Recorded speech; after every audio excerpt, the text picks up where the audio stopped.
yen sampeyan wis gedhe, ojo lali dijogo ngibadahe. Besok yen sampeyan wis gedhe, tulung ojo lali patine marang ibu lan bapake. Mergo anak lanang kuwi kudu iso nyonggo apot bebane dunya. Sangune mung restu lan donga nggo ngadepi pacobyan kang teko.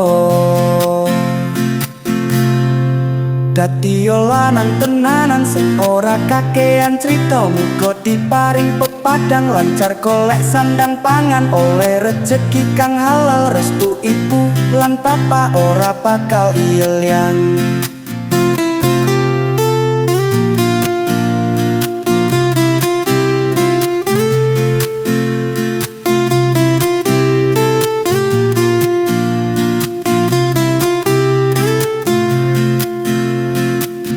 Mergo anak lanang kuwi kudu iso nyonggo apot bebane dunya.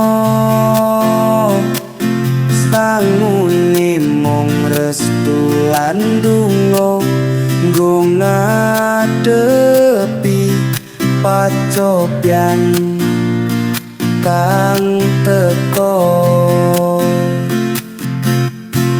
Dadi lanang tenanan sing ora kakean crita, muga diparing pepadang lancar golek sandang pangan, oleh rejeki kang halal, restu ibu lan bapak ora bakal ilang, restu ibu lan bapak ora bakal ilang.